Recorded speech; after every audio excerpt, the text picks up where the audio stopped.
Let's talk about what it means to receive a certain essay grade in university. And I'm especially interested in university because I think a lot of students, when they make the jump from high school to university, they're often appalled that suddenly they were getting A's and now they're getting C's, and why is this? So I think trying to understand what these different grade levels mean can be tremendously helpful.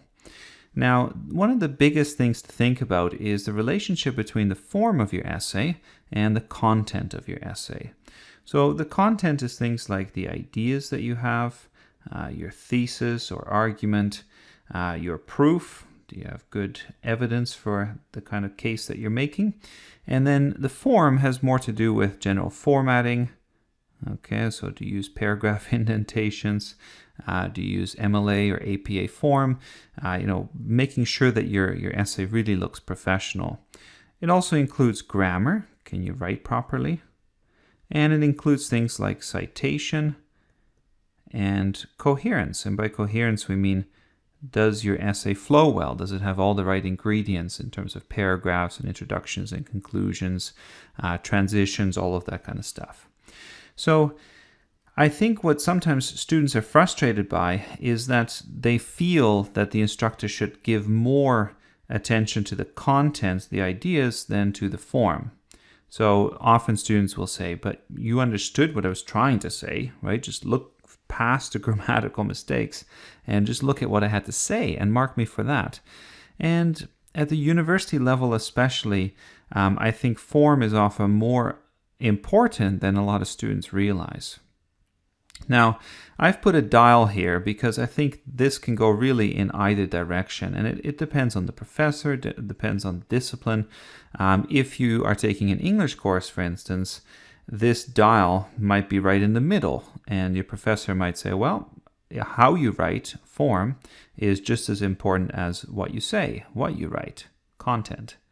But let's say that you're taking a course with a professor who is more interested in your ideas and is not really marking up for grammar very much. Maybe that dial starts to slide over a little bit. And that, I think, can be very confusing for students. And it's also important for the instructor to really clarify what the expectations are. Sometimes it also depends on the kind of writing you do. So on an exam, let's say, the dial usually moves even further to the right, and the instructor is often not so much marking for all of these things like grammar and is looking much more for your ideas. Now, if you write atrociously, that is going to affect your marks still, but maybe not quite as much. So I would say if there is variation between instructors, this is most likely the cause. The next thing to think about in relation to this is a kind of mentality that a lot of students have, which I like to think of as a kind of checkbox mentality. So some students think that the way an instructor marks is that there's all these check boxes, and if you just do what the instructor wants you to do, if you read the guidelines and you read the rubric, right, and you say, well, I've accomplished all this, then you get check marks all over your paper, and you're going to get a really good mark. A related version of this idea is that an instructor starts with 100% and then just subtracts bits and pieces every time you make an error. And I would say that for the majority of instructors, that's not how they actually mark. What they're really focusing on is the complete unity of your paper. What they're looking for is that single impression, that kind of overall feel, so single impression in terms of what your paper represents. And they're going to give a mark based on that. So they don't just keep subtracting particular points until you get to a certain level. And in fact, you should be thankful for that if let's say you're a C student, because if every error was a -1, you know, some students might not necessarily pass. So don't think of it in terms of a checkbox mentality, but really think of it as a single impression that is balanced in terms of this question of where does the dial move in relation to form and content.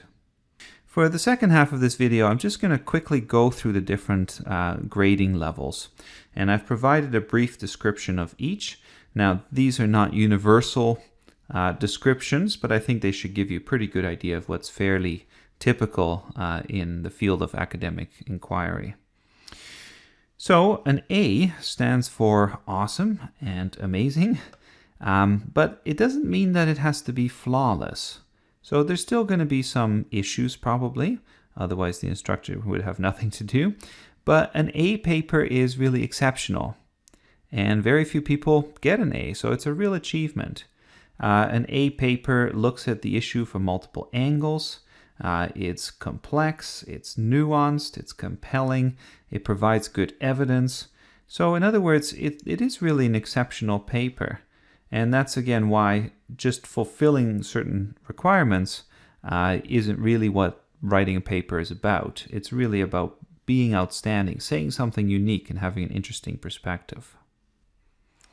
The next grade is the B grade. And the B grade really stands for something that is solid.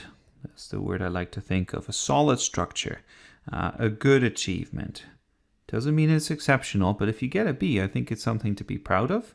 It means that you have done a good job, that you have covered your bases, you have fulfilled the requirements of the assignment, you've got a decent argument, and you've got some good evidence.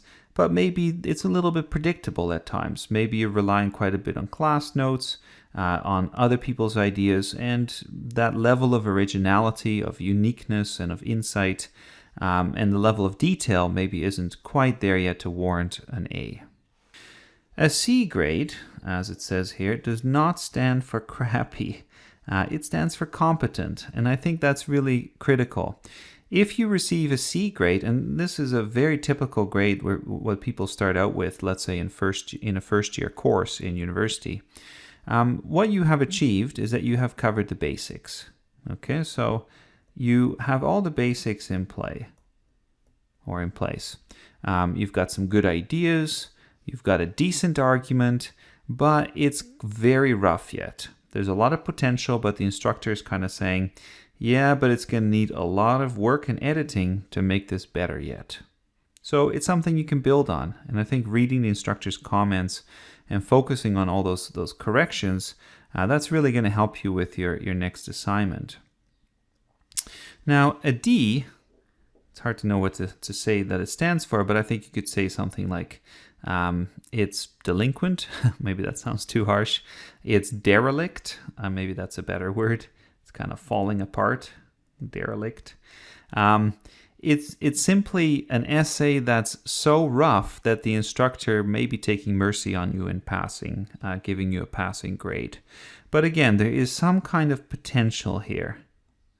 And in this royal mess that this essay represents, the instructor says, yeah, but I can see the beginning of something here. Maybe there's one big flaw that just keeps getting repeated. Almost every sentence has, let's say, a grammatical issue. Or the argument is very, very weak, but there are these little pieces here and there that are deserving of something better. And I think also a lot of students who struggle with, let's say, ESL, English as a Second Language, sometimes they may end up with a D grade. And that can seem unfair because maybe their ideas are really good, but they're having such a hard time expressing those ideas clearly. And the instructor may have a hard time knowing what to do with that and may give the student a D grade. So it's a pass, but just barely. Now, our last mark here is an F. And an F, I really don't like to give an F to a student, but sometimes it's warranted. And an F is given when there really isn't enough to justify passing the student. So this could be because there's simply a kind of insufficient level of material. So insufficient material could be that you're asked to write 5 pages and you write 1, that kind of thing. Or the thesis is insufficient. So just a general lack of quality. It could also be because you've plagiarized, you've stolen the ideas from somewhere else. Okay. Whatever it is, whether it's riddled with errors or plagiarized or insufficient or lacking in quality, an F means that you really have to do some serious work to improve. And often, if you're stuck in this boat, I think it's really time to go see your instructor. It's time to go ask some questions and say, well, what can I do? Where can I improve? Get some help. Go to the writing center and don't just suffer with your F and be frustrated, but try to improve, because a lot of students are capable of doing much better. So hopefully that helps you understand your essay grade. And notice that there is no E for effort. We jump from D to F. So you're not going to get a mark just for having a certain quantity of material, let's say. It's all about quality. But of course, if you do put in the effort and hard work, then often that does lead to quality as well. And then the final point is that at the university level, you can often appeal your grade if you think it's unfair.